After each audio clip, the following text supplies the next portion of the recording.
I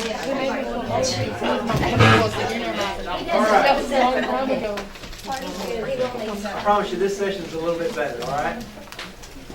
We have a program, not a program, it's not a program, it is a structure that we have with our, from kindergarten through 5th grade, called the Daily 5. And it's a literacy program, it's a reading program. And here are the Daily 5. These are the components that we want our kids doing every day during class. Number 1, read to self. Number 2, work on writing. 3, read to someone. Number 4, listen to reading. And number 5, word work. Do you think literacy partners might fit into this somewhere? Yes. You think? What about read to someone and listen to reading? Yes, that's the beauty of this. This is what we're asking our kids to do every day. What you're doing and what you're agreeing to do is going to fit right in with what we're trying to accomplish in the classroom. Benefits include students develop independence, stamina, fluency, and comprehension. And have improved literacy achievement, which is what we're trying to attain.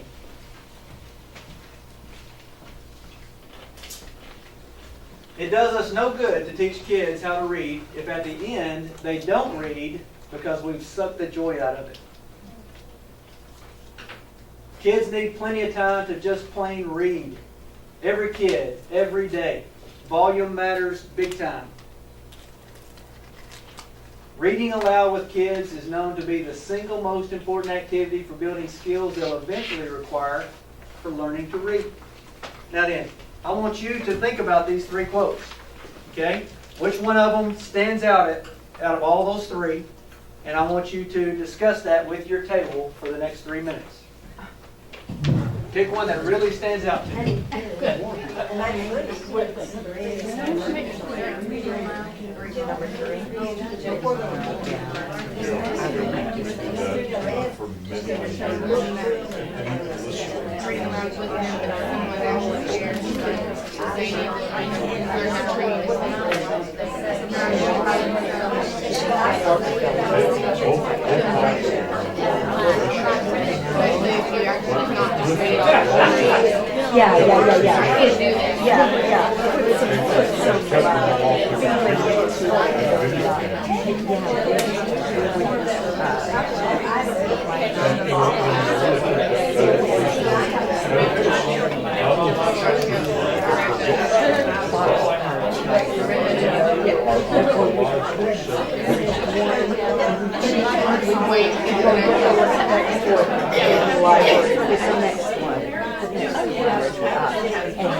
They don't want to.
Okay, let's talk about it real quick. How many of you picked quote 1? It does us no good to teach kids how to read if at the end they don't read because we've sucked the joy out of it. Anybody want to make a comment on that? How do you suck the joy out?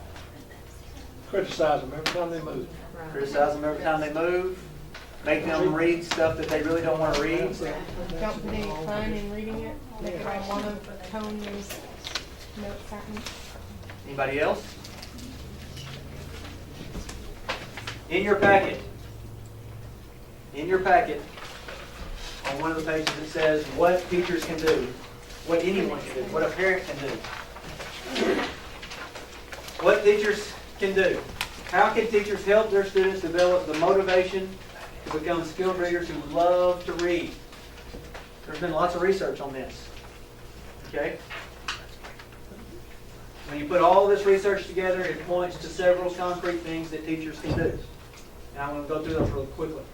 One is match students to just right text on their reading level that they can read without difficulty. Okay? You won't have to worry about this. The child will be coming to you with a book of their own that they receive from the classroom.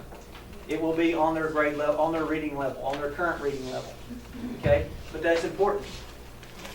Kids will struggle if they have a book that's over their reading level and they can't comprehend what they're reading. Can't keep up with it. Provide a wide variety of texts that are interesting and appropriate for students' age ranges, and personally relevant to individual students. The very first time that you meet with your kids, you're probably not going to read a lot to them. Okay? That first meeting you need to develop a relationship with your kids. Johnny, what are you interested in? I love the Dallas Cowboys. Well, find stuff that find books that have, something to do with the Dallas Cowboys. It's okay. Or you may have Susie who really loves to, play with dolls, or really loves her puppy. Well, find things that they're interested in. Develop a relationship with these kids. It's okay. All right?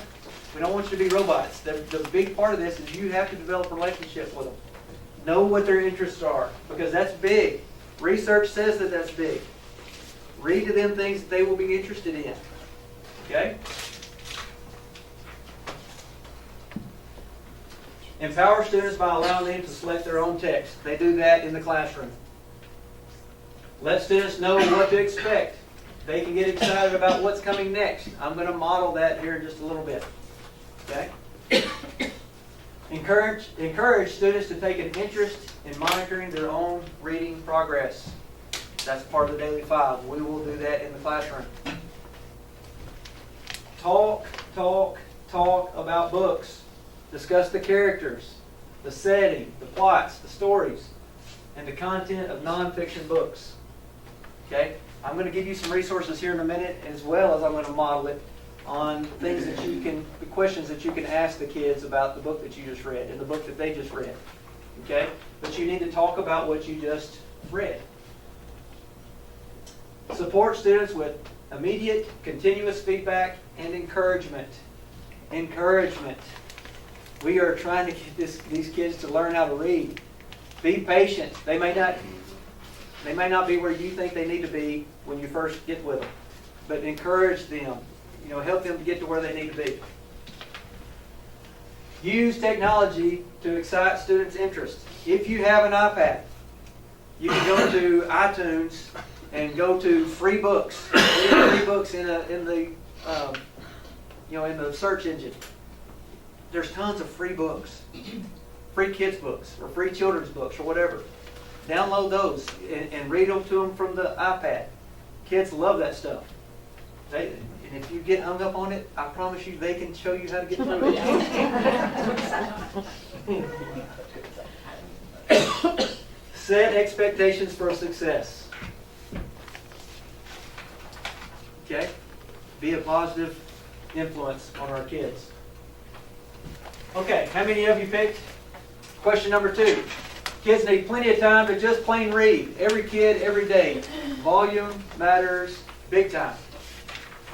Who picked number 2? Y'all did? Anybody want to discuss that? Have a comment?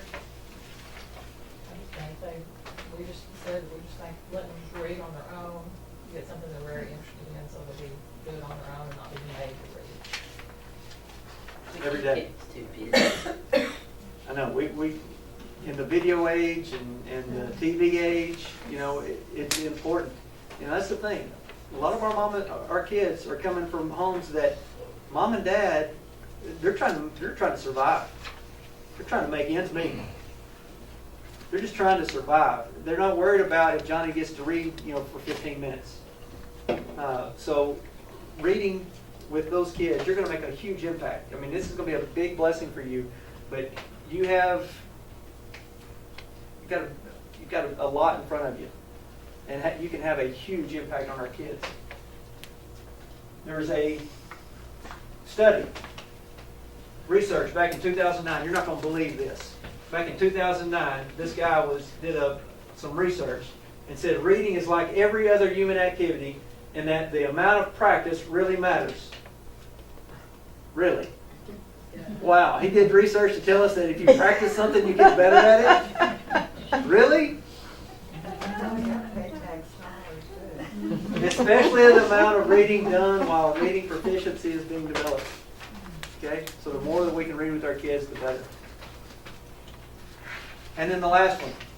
Reading aloud with kids is known to be the single most important activity for building skills they'll eventually require for learning to read. Who picked that? Who picked number 3? Lots of number 3s. Anybody want to make a comment about that? How did we learn how to read? My mom has read it to us. On the laps of our moms and dads, probably. We had a conversation up here. There's been a study that's come out that there's a predictor of whether or not a kid's going to be able to go to college by how many children's books are in their house.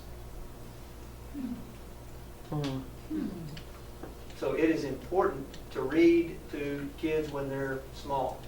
Now then, while I'm thinking about this, Ben Wheeler has a library that's open, I think it's 2 days a week, Dwayne. I know it's Saturday, and then there's some times on, I think it's Thursdays and Saturdays. But if you take your child in there, they will give you 5 free books per visit. For free. That's just, that was one of the things that Brooks was really big on. And so, that's a great resource. If you go in there, they'll give you books to read with kids. In your packet, there's also this handout right here. Does reading aloud really matter? The answer is yes. More than 1 in 3 children arrive at kindergarten without the skills necessary for lifetime learning. Research shows that reading aloud is the single most important thing you can do to help a child prepare for reading and learning. Why read aloud? Well, it increases language development, instills a love of reading, knowledge is gained and shared, literacy skills are built, brain development occurs, and bonding. And then, is 15 minutes enough to make a difference? The answer is absolutely yes. The more you can read with the kid aloud, the better. Okay? Process. So how does this thing work? Again, we're going to serve with humility, consistency, while keeping it simple. 15 minutes of one-on-one reading. Student reads my level book always first. Now this is the way it's going to work. You're going to go in, you're going to knock on the door. You're going to knock on the door and you say, all right, Miss Jones, I need Johnny. Johnny's going to come out into the hall with you. You're going to read, Johnny's going to read a book. His book. He's going to bring a book with him. He's going to read his book to you for 5 minutes. Okay? You need to have a stopwatch or somehow keep track of the time.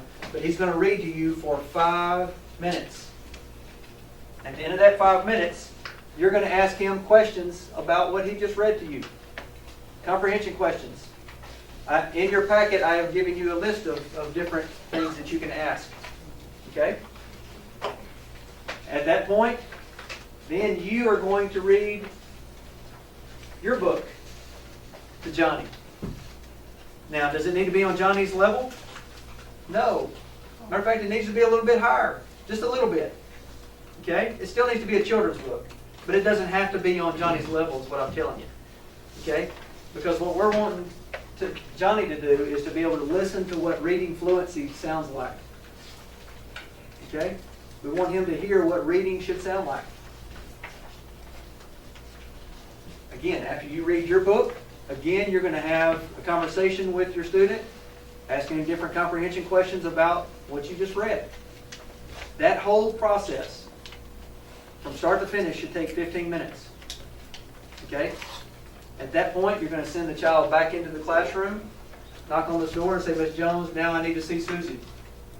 And Susie comes out and you do the exact same thing. Okay? 2 kids, 15 minutes each, total of 30 minutes. In and out, nobody gets hurt. This is going to take place right outside the classroom door. Again, the student will bring a book from class to read. You will have access to our libraries. Okay? All of the books in the library are approved. So if you want to go to our libraries and check out a book, your name tag will get you access to that. You can go to J.E. Rhodes and do this. You can go to the intermediate school and do this. And we also have children's books at the middle school. So there's 3 of our libraries that you're more than welcome to go in and check out so you can have books to read with our kids.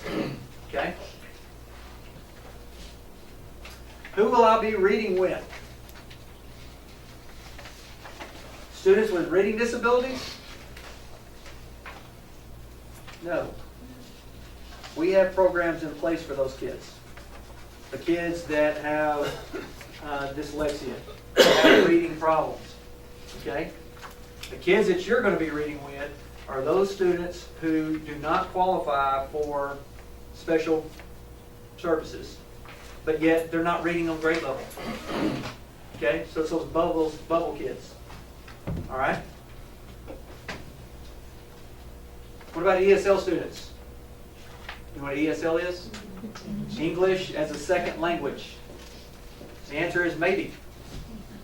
Some of these kids, I mean, they are getting close to being fluent in both languages. So you could have an ESL student. All right? But you're not going to have one that can't speak any English. We're not going to do that. What about advanced reading students? You going to have any advanced ones? No, those kids, they're right where they need to be. Okay? Your job is to try to get the other kids up to that point. Okay? Frequently asked questions for literacy partners.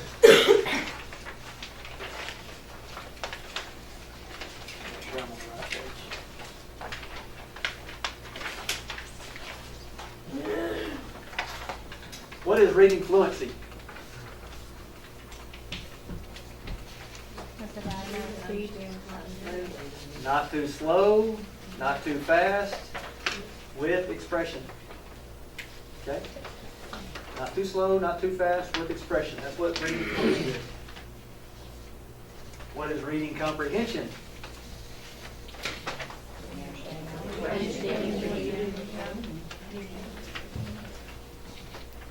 Reading comprehension is the act of understanding what you're reading. It is an intentional, active, and interactive process that occurs before, during, and after a person reads a piece of writing. Okay? That's what we're trying to get our kids to. Will I keep my assigned student for the entire school year? Yes. Yes. These are going to be your babies. Okay? We're not going to switch them on you. You're going to be assigned 2 kids, at least 2 kids. By the way, if you want to do, instead of say, hey, I'm going to be here 30 minutes, I might as well be here for an hour, let us know. We'll assign you 2 more kids. So instead of having 2 kids, you'll have 4. Okay? But those kids are going to be assigned to you for the entire year.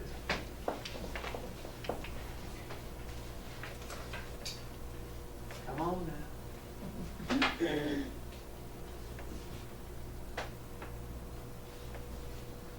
Okay, will my students come from the same classroom?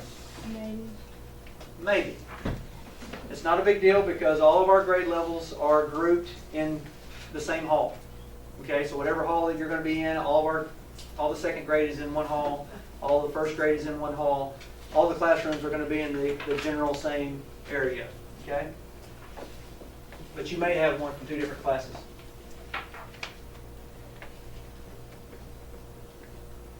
Can my preschool age children come with me when I volunteer? Somebody tell me why that may not be a good idea. Distraction. We need your focus and we need your attention to be on our kids who need help. Okay? If you bring your child up there, that's going to be a distraction. So we ask that you please don't do that. Okay?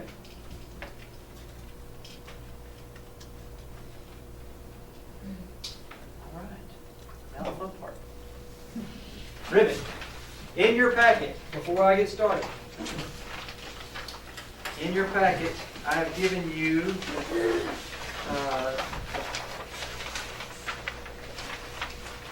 there's a page that says questions to ask your student before, during, and after reading.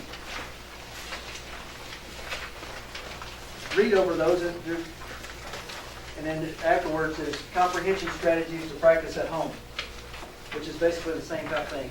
I'm going to give you a couple of minutes. Just read over those real quickly. Yeah.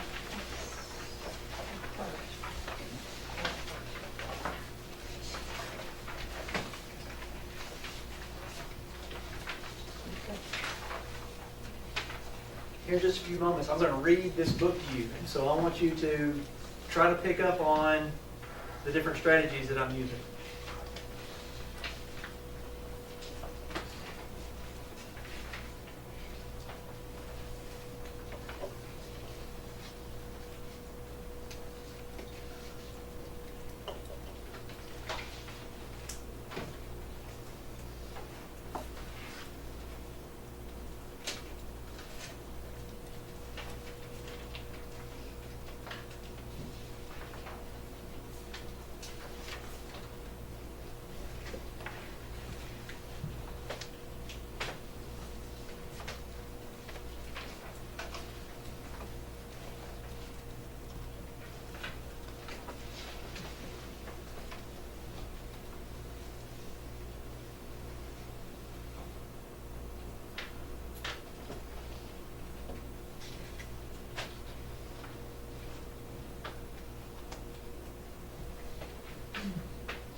All right. I love this book. Okay? This is a really neat little book. Anyways, the title of it is Ribbit. Okay? First of all, what is that? What's that mark? What is this right here? Exclamation. What does that mean?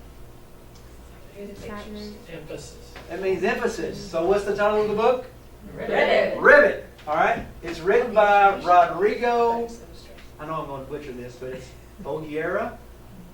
Illustrated by Polly Bernatine. What do you think this is about? This book is about? Just looking at the cover, what do you think it's about?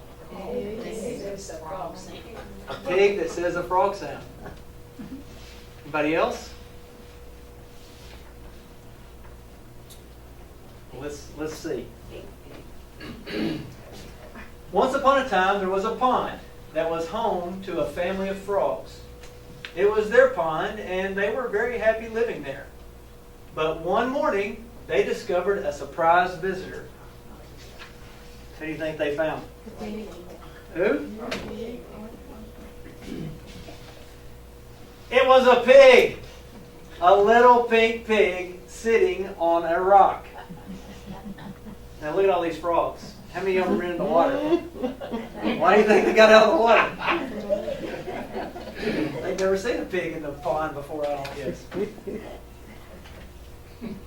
Goodness, said the frogs, why is there a pig in our pond?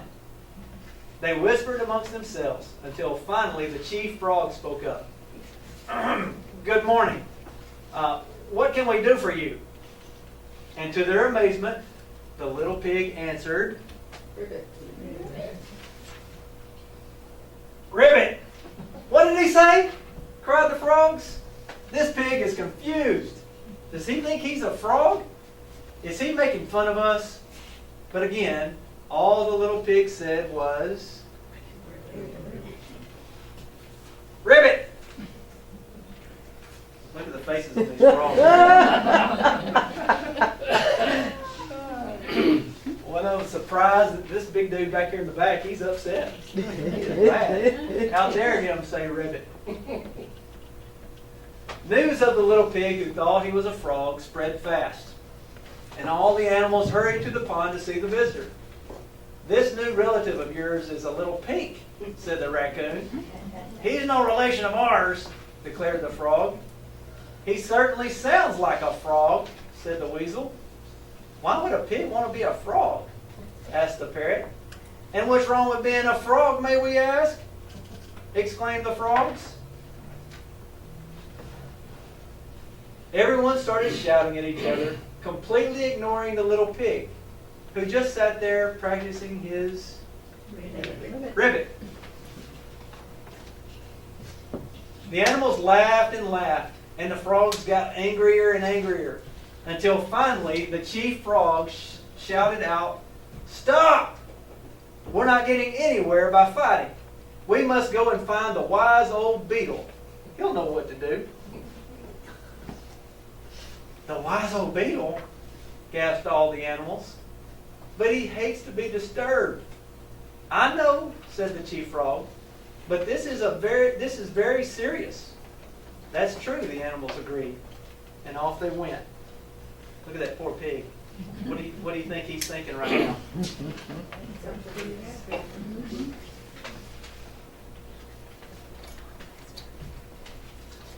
And the little pig said, Ribbit? What kind of mark is this?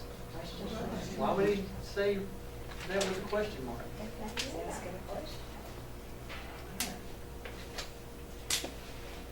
The animals found the wise old beetle and tried to explain the problem. It was hard for him to understand because they were all talking at once. In the end, he agreed to go with them to the pond.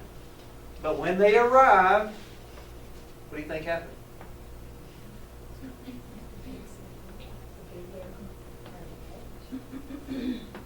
Oh, he's gone. The pig was gone. He left the pond. Do you blame him? Everybody left him. Where did the pig go? The animals cried. Who was he? What did he want? Maybe, said the wise old beetle, he just wanted to make new friends. And off he went. Oh dear, said the animals. They hadn't thought of that. Look at the faces on those poor frogs. And sure enough, sitting on a branch, high up in a tree nearby, was the little pig. Tweet! He was surrounded by new friends. Tweet, tweet, tweet. Even the frogs were up there. So, what do you think's going to happen next?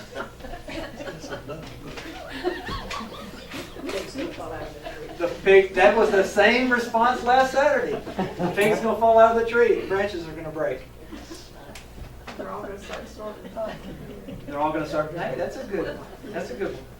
What do you think? What's the moral of the story? Don't judge. What's the message of this book? Don't judge him. You can be yourself and still have friends. You can be yourself and still be friends. Anything else? Be kind to strangers. Be kind to strangers. Anything else? Sometimes the action's in the water, sometimes it's on the rock, and sometimes it's in the tree in the air. Very good. I like that. Okay. Tell me the strategies that I used. First of all, before you do that, did y'all enjoy that? Yes. Did you enjoy being read to? Yes, absolutely you did. And I'm telling you, the kids are going to absolutely love it when you go and read with them. They're going to love that. Okay? Absolutely. Because I can tell you right now, I was blessed just to be able to read it to you right then. This is going to be a really good thing. And our kids are really going to love this. But what other strategies did I use? Question and answer. Let's talk about it at the very beginning. With the cover. What did we do? Predicted of what? What was going to happen in the book. What else? Always, always, always start off with who wrote this book and who illustrated it. The author is the illustrator. What does the author do? Write the book. You need to tell the kids. What does the author do?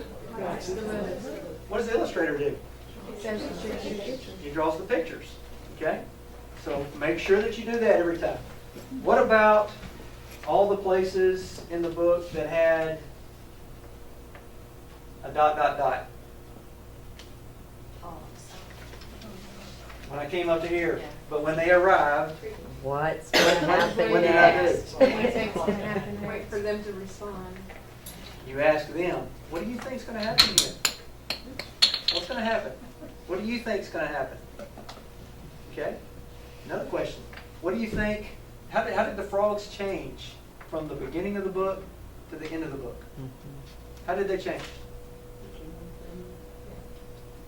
How were they at the beginning of the book?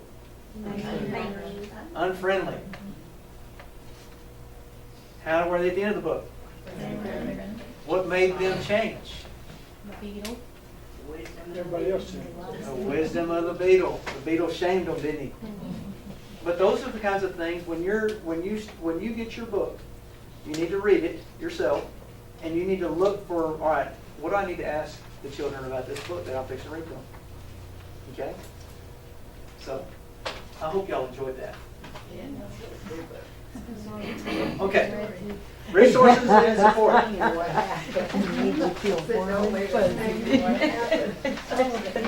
In your packet, I've also included a list of books for children ages 4 through 8.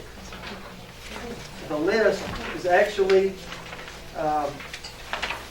these are some of the top children's books that there are. Okay? Most of them have a little moral to the story, which is always good as well. So, questions to ask your student before, during, and after reading. I've listed those in your packet. Those are all good as well. That's a good resource for you. Are these books in Yes, ma'am. Yes, ma'am, they are. Get to know your receptionist. Okay, when you go into the schoolroom, the first person that you're going to go, or the first place you're going to go to is the office. Get to know our receptionists. Okay, they are a great resource and great support. Also, get to know our librarians.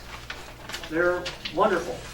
Okay, they are completely on board with what we're trying to do, and so they will help you find any of these books that are listed, and help you pick out a good book. You know, they know our kids. They know our kids. So if you say, hey, I'm a literacy partner, I've got Johnny, can you help me find a book? They can do that. Okay? So use them as a resource. Your campus coordinator. If you need to be out, if you're not going to be able to make a day, get with your campus coordinator and let them know. Campus coordinator, is there anything that you want to add? Ms. Carter? That's fine. Everything good? So that's who we call as a substitute. Yes, ma'am. Your next steps. All right, everyone have their picture taken today? Sarah tracked down everyone? Okay, all you have to do now then is come by. You'll need to come back. We're going to get the name tags made tomorrow. And so Just come into the office as soon as you walk in the doors. Miss Sarah's office is the first one on the left, and she will have your name tags ready to go. You need to visit the campus. Okay? You've all been approved. You have your badge. Go visit the campus. Know the layout of the campus that you're wanting to work at. Get to know the secretary, the receptionist, the librarian, the principal. Get library access. Check out a book. Practice reading the book. All right. Flew through that last part. Any questions? Yes, How do ma'am. we find out what days we go and what our kids are and which school go? Our campus coordinators, we're going to try to start this the week of November the 3rd. So we still have another three weeks or so, 3 or 4 weeks. Okay? So now that we have a number of literacy partners that we have, we're going to try to match those with kids. And so your campus coordinator will be getting in touch with you and finding out and securing the days and what day you want to come and what time slot. And So they'll call us. they'll call you. Yes, ma'am. So we can wait until we know the age of our child before we select a group. You can. Yes, ma'am. But if you put down on your request sheet that I want to be at the intermediate, which is 2nd and 3rd grade, those kids are what, 8 and 9, 7 and 8. 7 and 8. They turn 9, third graders turn 9 during the year. Right. They're 6 years behind.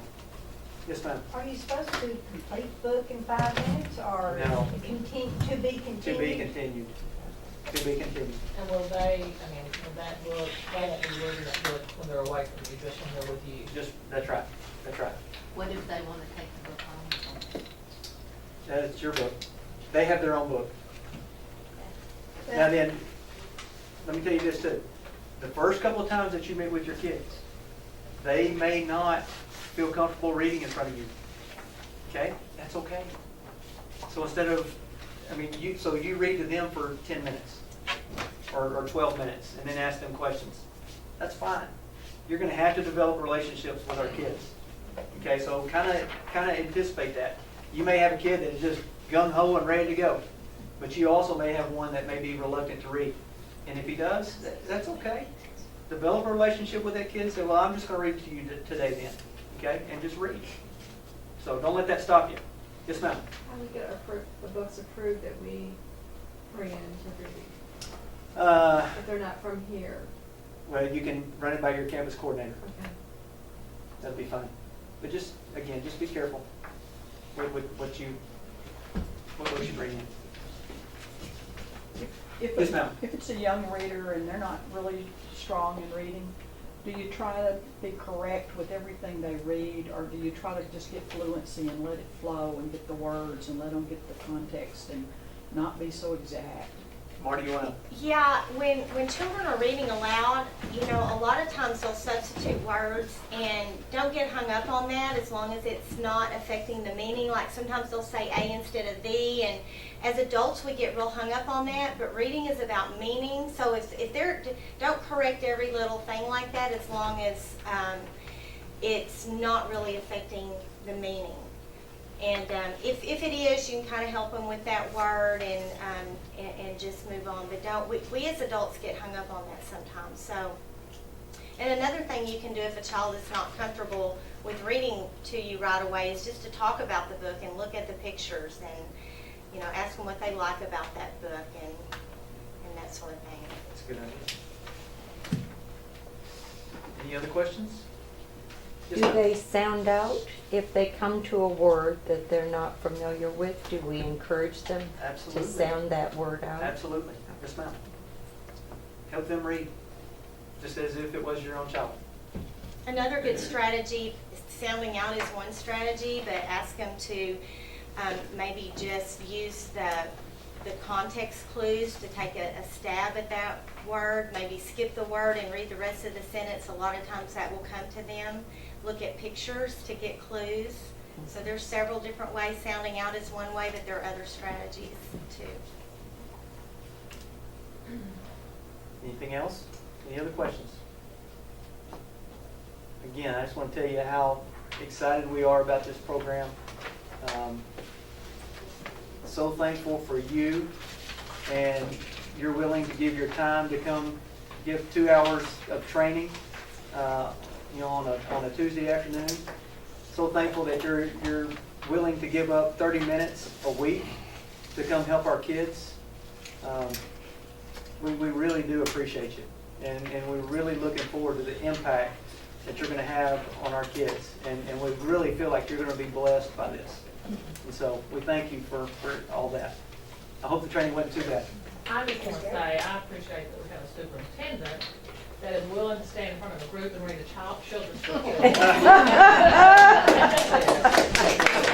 I've enjoyed it. Thank you guys for coming, and have a safe trip home. Yes, ma'am.